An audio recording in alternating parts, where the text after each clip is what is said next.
St Columbs is a specialist school, as you know, in mathematics and computing. And as part of that, we are trying our very best to encourage our teachers to be innovative in learning and teaching strategies, to take risks with their normal, traditional teaching approaches, and to try something different, in the belief that not only are we encouraging more enjoyment of learning, but we're also encouraging motivation in our pupils and interest in our teachers. So the Hamlin Programme projects fit into a much wider approach that we have, a strategic approach in the college to developing information and communication technologies in the classroom, and to try to empower learning and teaching using exciting new technologies. Where the Hamlin Programme fits into that is that we're able to tap into particular expertise that we don't have in the school, in the cutting-edge digital technologies, in the whole area of sound manipulation, image manipulation. And we're finding that not only are we going to the nerve centre for the Hamlin Programme expertise, but we're hoping that we're developing in partnership with them new innovative techniques for the future.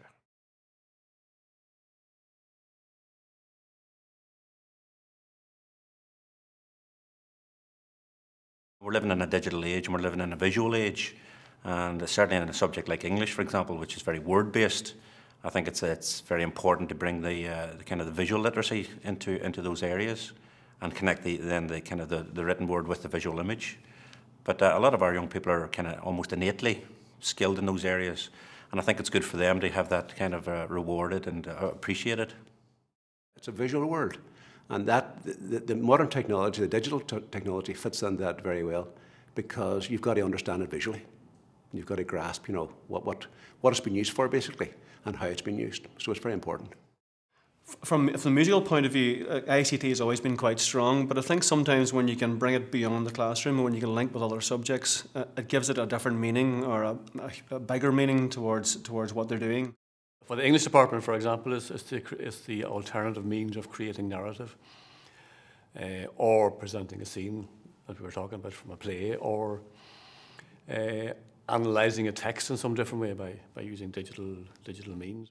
The idea of a text simply being a book is now past, and I think everyone is aware of the fact that you can read films and you can read advertisements in exactly the same way that you can read a traditional book. The modern day classroom is about breaking down the walls of the classroom. It's about realising that the classroom is not a box, that you go inside that box and you learn.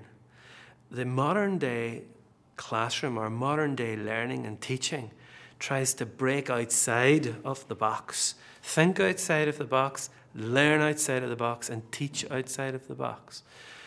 Digital media is ideal for doing that, because at a touch of a button, first of all, you can access resources that are outside of that classroom. You're no longer bound by a textbook, for example. So you have an online textbook, you have online opportunities for learning. The second point, of course, is that we're very conscious that we're preparing our pupils to go out into a world of digital media.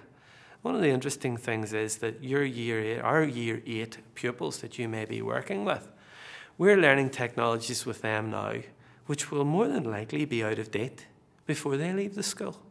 So the old notion that you're preparing pupils for when they leave school has to be radically revised in the context of digital media. However, there are essential skills of the manipulation of media and sound which are going to stay there and which are going to progress and develop. So a school like ours needs to be running very fast just to keep up with the pace of what's happening outside there. And digital media helps to create the atmosphere of the modern day classroom, which acknowledges that what we learn today may be out of date in a few years' time in terms of content, but it's the skills, the techniques, and the openness to innovation which will not go out of date. The openness to new ideas, to trying new things. And if we can develop that in our pupils and, of course, develop it in our teachers, then we are preparing our pupils for the future.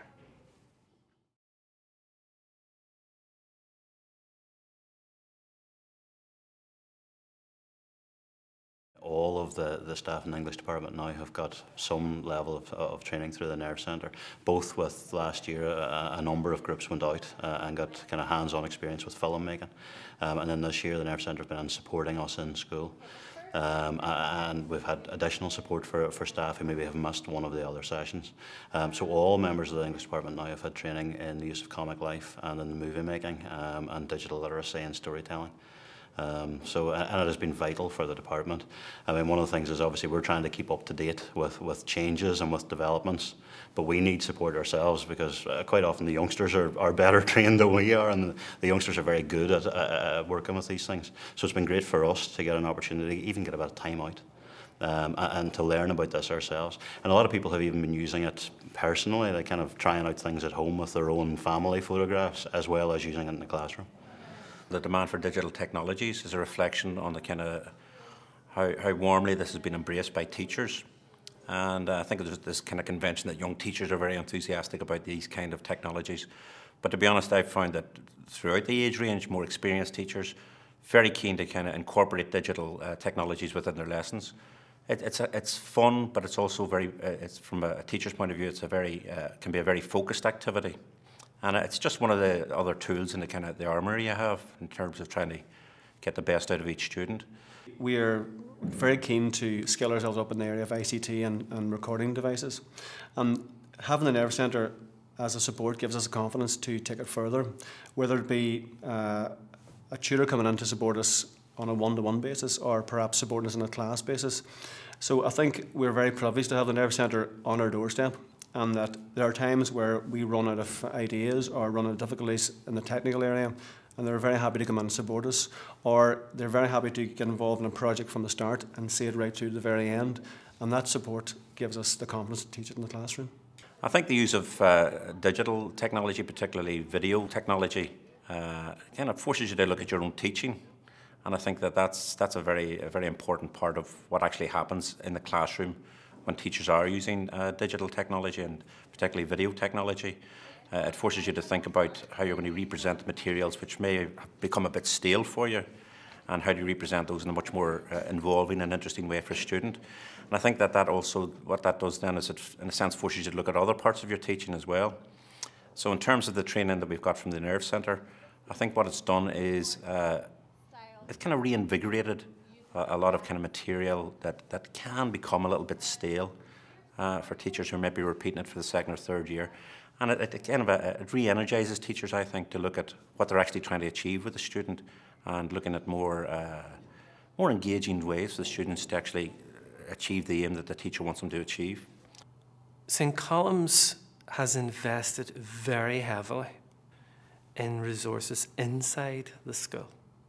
And this is an interesting factor in determining the success of the project. If we use the Nerve Centre and the Hamelin programme simply as, let's say, like a bank that we go to take something from it, then we will develop so far. However, if we invest inside the school, together with our approaches to the centre and the Hamelin programme, then together there's a kind of a synergy there which allows ourselves and the programme to move forward. So to give an example of that, we invested a considerable amount of money in a new Mac suite, which was, out of our own school resources and our specialist school resources. Because we have that suite, I think we're probably able to capitalise more on our investment in the projects that we're doing with the Hamelin programme.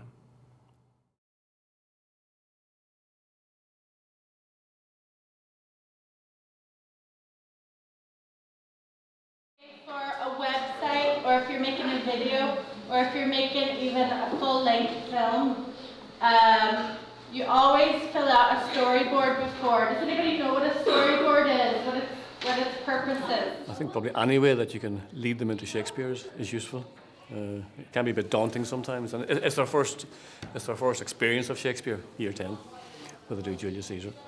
By and large, it goes well, but you have to work at it. So something like the Hollywood version of Shakespeare I find very useful because it's more accessible to the pupils. And then work on Movie Maker would be part of a similar means of leading them into something as difficult as Shakespeare. Friends, Romans, countrymen, lend me your ears. I come to bury Caesar, not to praise him. And that speech, of course, is particularly difficult. So putting it together by using images is a means of understanding it as well as eventually, I suppose, a way of presenting a different speech. What we have really enjoyed about the Hamlin project, and for example with the Caesar task that we've developed with the Nerve Centre, is that it's allowed us to teach the text in a traditional manner and to encourage the pupils to look at language and to encourage them to deconstruct speeches and so on. But we have then been able to take it a step further and do this film-making project where they create their own film version of the text. And in order for them to do that, they need to understand the text. They need to understand the language and understand the images and understand what exactly Shakespeare was trying to achieve, and then apply that to what they're doing. The evil that men do lives after them. The good is oft interred with their bones. So let it be with Caesar.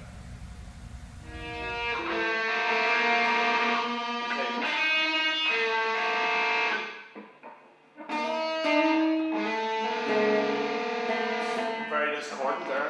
So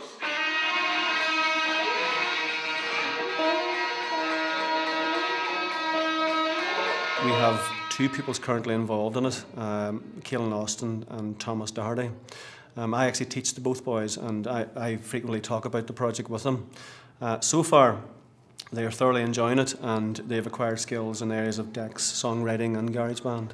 And our intention now is to hopefully transfer that from the Nerve Centre into the school. I foresee Caelan and Thomas maybe taking this further, taking their skills to the teacher, first of all, and also us creating an environment where they can become, they can take a class or take a small group in the area of songwriting or decks or GarageBand. Now that needs a fair bit of organisation, but we foresee this time next year that Thomas and Caelan will be acting sort of in a peer position and also keeping us right as well. get a bit more. Good. Well, this little window, your canvas window, will only ever show what's on your timeline, okay? So this is sort of like your finished or your bit that you're working on, and that window there is your raw footage window. Okay? I'm on the Moving at Witches course in St Columbs College. It's an absolutely fantastic course. I'm really interested in journalism and that kind of stuff, and I'd be doing camera work the odd time for BBC and the likes of that. So it's something I'm really into and hope to follow it on as a career. And it's a brilliant subject.